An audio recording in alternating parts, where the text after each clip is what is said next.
दोस्तों नमस्कार। कैसे आप लोग। उम्मीद है कि आप लोग अच्छे होंगे, क्योंकि उम्मीद पे ही दुनिया टिकी हुई है। तो आशा करते हैं कि आप लोग अच्छे होंगे और पढ़ रहे होंगे।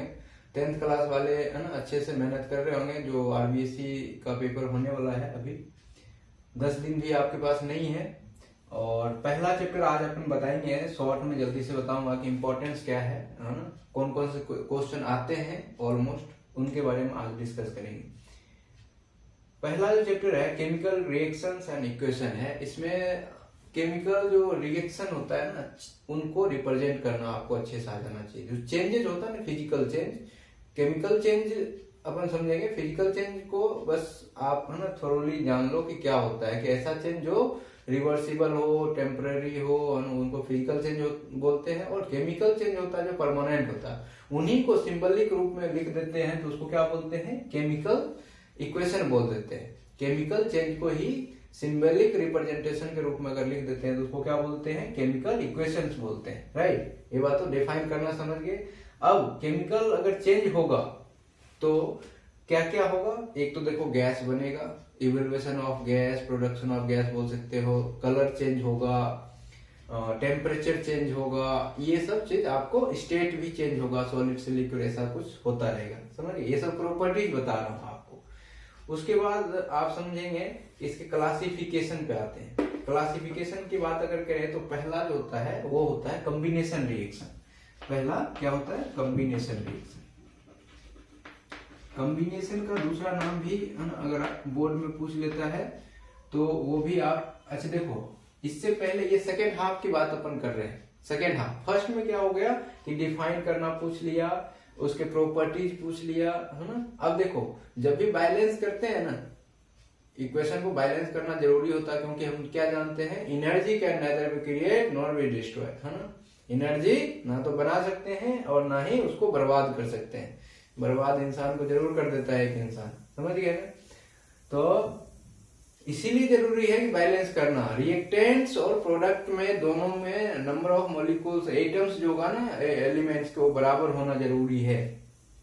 और छोटे छोटे मोटे बात आपको समझ आ दूंगा जब इसमें लिखेंगे तब। कॉम्बिनेशन रिएक्शन की बात करते हैं, इसका एडिशन रिएक्शन भी बोलते हैं, एडिशन रिएक्शन। अब देखो, कॉम्बिनेशन का मतलब, एडिशन का मतलब, मैथ वाले तो हम देखो मैथ के हिसाब से बता दूंगा, है ना, समझ जाएगा और आसानी से याद भी आप भी रखो। एडिशन मतलब ऐड करना होता है, कंबाइन मतलब कंबाइन करना, जोड़ दो, दो मिलकर के एक को एक बना दो, समझ गए। सिंपल में अगर लिखना चाहे तो ए प्लस बी को जोड़ दो और क्या बना दीजिए, ए बी बना दो। अब इसको क्या बोलते हैं, रिएक्टेंट्स बोलते हैं। और इसको क्या बोलते हैं, इसको बोलते हैं प्रोडक्ट। जो बनता है ना बाद में, वो प्रोडक्ट ही तो बनता है।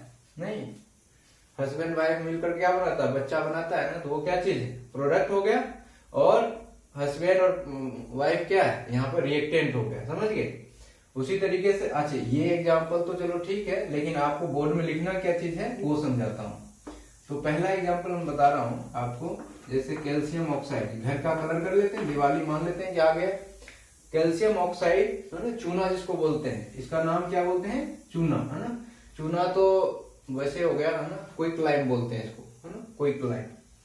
और इसको अगर आप वाटर में मिलाते हो, नहीं क्या बनता है, बहुत सारा बुलबुला बनना लगता है और बहुत, है ना, एक्सोथर्मिक रिएक्शन होता है एक तरह का। एक्सोथर्मिक समझाऊंगा क्या होता है। और जल्दी से रिएक्ट करके क्या बनाता है, कैल्शियम हाइड्रोक्साइड, समझ गए। और हीट भी उत्पन्न होता है, इसमें हीट भी बनता है, समझ गए। तो ये कॉम्बिनेशन रिएक्शन कैसे हुआ, दो है रिएक्टेंट, एक है प्रोडक्ट, इसलिए कॉम्बिनेशन रिएक्शन हो गया। इसका नाम लिख देना होगा, इसको क्या बोलते हैं, calcium oxide. Calcium oxide quick lime को बोलते हैं। क्विक लाइम याद कर लेना आप लोग, क्विक लाइम। हिंदी बोलने में चूना बोलते हैं, वाटर है ही आपको। और इसको बोलते हैं स्लैक लाइम, स्लैक लाइम। इसका नाम कैल्शियम हाइड्रोक्साइड।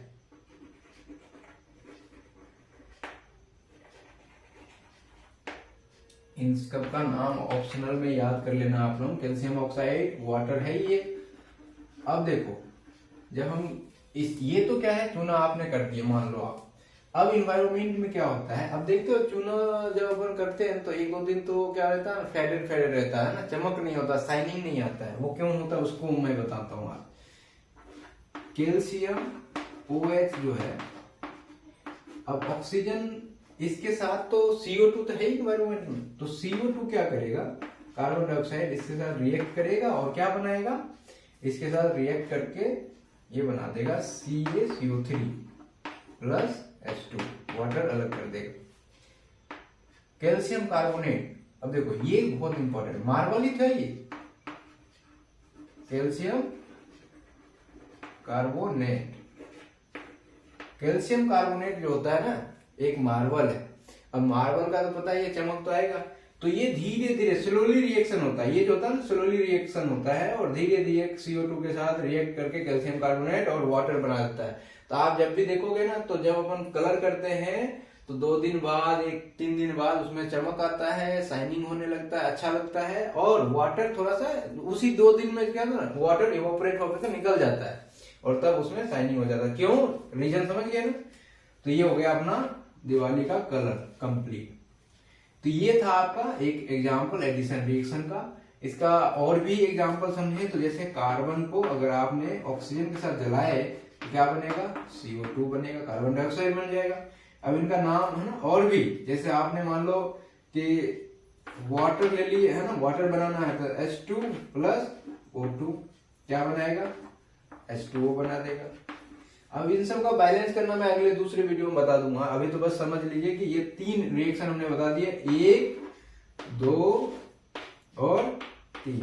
इन तीनों को लिखना है कॉम्बिनेशन रिएक्शन। उसके बाद आता है डीकम्पोजिशन रिएक्शन, जो अगले वीडियो में बताऊंगा। आज के लिए इतना ही है ना, और इनको रिवाइज कर लेंगे अच्छे से, और NCERT बुक को भी फॉलो करना, बाकी ये हमने शॉर्ट में बता दिया हूँ।